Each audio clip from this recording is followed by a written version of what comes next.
皆さんこんにちは。打ち込みギターの音作りがうまくいかないんだよなってことよくありますよね。そうなんです。アンプとかエフェクターとか触ったことないので全然わからないんですよ。安心してください。この動画ではギターを弾かない方向けの音作りの解説をしていきますよ。それは助かります。今回はクランチ、クリーン、ハイゲインの3つの定番音色を作っていきますよ。まずは青のスミカを参考にクランチから作っていきましょう。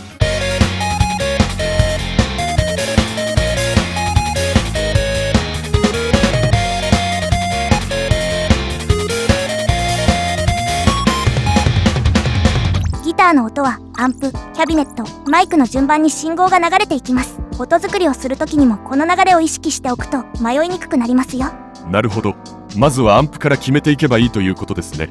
その通りです。今回はジャキジャキしたカッティングサウンドを再現するためにマッチレス DC30 のモデリングを使ってみましょう。次にキャビネットを選びます。キャビネットはアンプとの組み合わせで無限に音が変わってしまうので、純正のモデルからスタートするのをおすすめしますよ。次にマイクを選びましょう。マイクもかなりの数が用意されていると思いますが、基本的に SM57 を選べば OK です。マイクのポジションはスピーカーのエッジ方向に向かうほど広域が減衰していき、センターに向かうほど広域が強調された音になります。今回のようなカッティングサウンドの場合はセンターにすれば OK ですよ。次にアンプに戻って一旦クリーンにしていきます。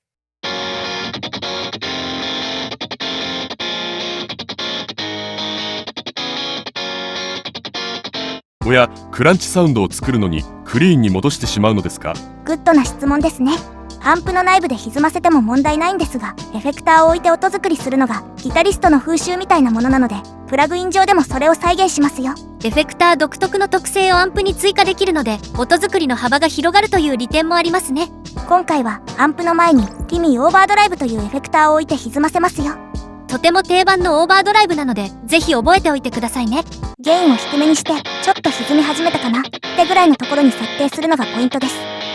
このエフェクターにはローパスとハイパスフィルターがついています。低域のもっさりしている帯域と高域を少しだけ削っておきましょう。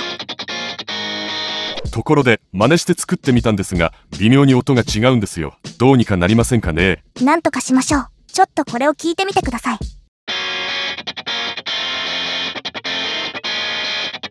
これはアンプシミュレーター側ではなくてギター側の問題ですね。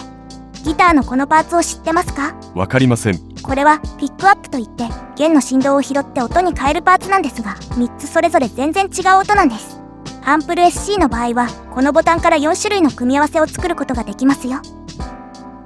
基本的にブリッジからネック方向に行くほど丸い音になります。今回はミドルプラスブリッジを選択しましたよ。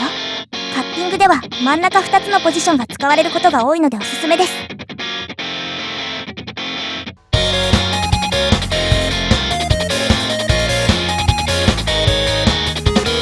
次は怪獣の花歌を参考にクリーントーンを作ってみましょう。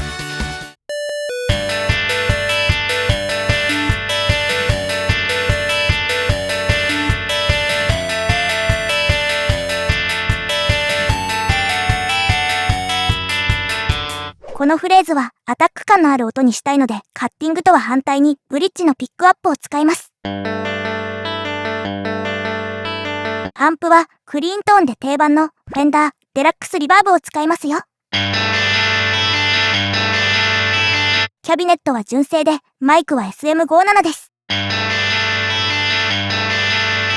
この状態でドライブを下げると綺麗なクリーントーンが作れちゃいます。ちょっとインストトラックに混ぜて聴いてみましょう。おっと、少し浮いてしまっていますね。そうですね。バンドサウンドと一緒にクリーントーンを使うとダイナミクスが大きすぎてうまく混ざらないことがあるんです。こんな時はブースターを使って少しだけ歪ませてあげるのが効果的です。ブースターにはオーバードライブでも普通の EQ でもゲインを大きくできるものなら何でも使えます。ですがオーバードライブ系のエフェクターはトーンが大きく変わるので注意が必要です。例えばチューブスクリーマーを使ってみましょう。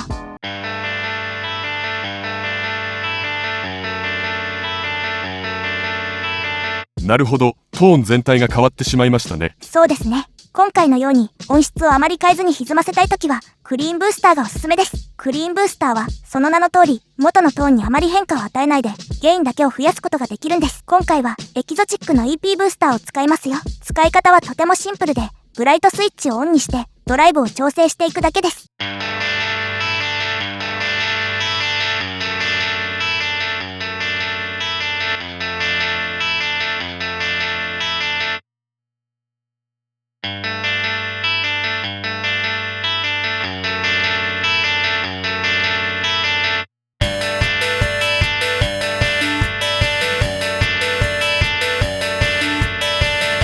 次はこの音をベースにプリテンダーのクリーントーンを作ってみましょう。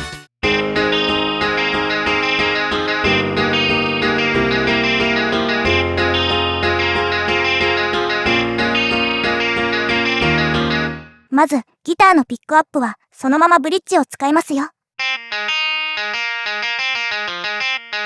次にブースターを削除してアンプの前にコーラスを置きます。今回はボスの CE1 というモデルを選びました。ボスのコーラスもとても定番なので、ギタリストっぽい音が欲しいなって思った時はおすすめですよ。コーラスを使う時のポイントはレートの設定です。レートを速くしすぎるとピッチが揺れすぎて音痴に聞こえてしまうので注意が必要ですよ。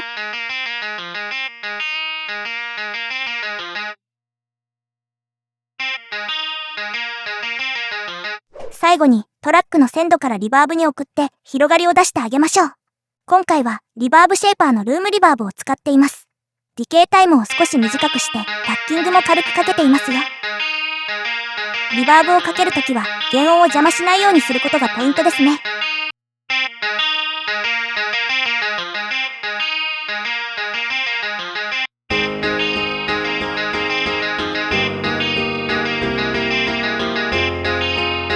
次はコールドレインのメイデーを参考にハイゲイン系のサウンドを作ってみましょう。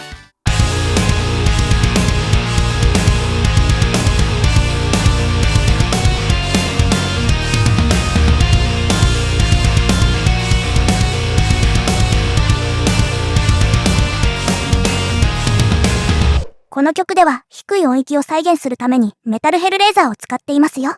SC と比べて弦の数が多いので、より低い音を出せるのがポイントですね。ハイゲイン系のアンプにも定番がいくつかありますが、今回はフリードマンの BE100 というアンプを使います。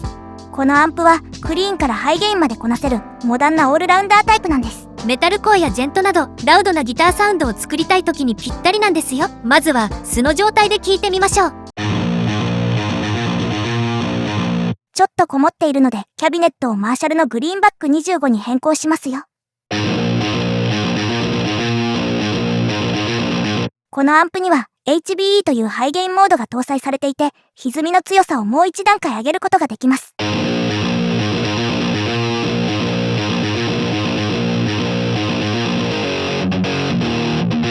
とてもかっこいいですね。ですがもう少しザクザク感が欲しいかなと思いました。ナイスですね。こういうハイゲイン系のアンプを深く歪ませると低域がモコモコして潰れた感じになりがちなんです。それを解消するためにブースターを置いて処理しますよ。今回はホライゾンデバイセズのプレシジョンドライブを使います。このエフェクターはハイゲインアンプを調整するために作られたものなので、簡単にかっこよく処理できるようになっているんです。オーディオリティからフリーバージョンのプラグインが出ているので、概要欄に URL を貼っておきますね。このエフェクターの大事なポイントはアタックです。このパラメーターはトランジェントシェイパーのような役割でリフのザクザク感を強調してくれるんですよ。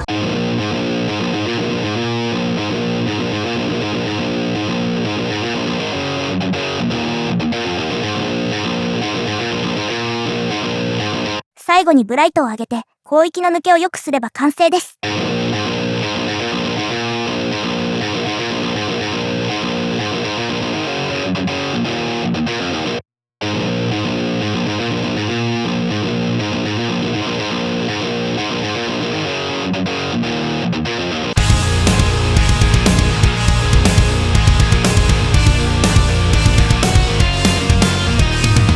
今回も最後までご覧いただきありがとうございました。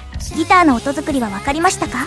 もちろんですよ。今からアンプを買いに行こうと思います。皆さんがかっこいいギターサウンドを作れるように応援してますね。もし迷ったらこの動画を参考に音作りしていけばきっとうまくいきますよ。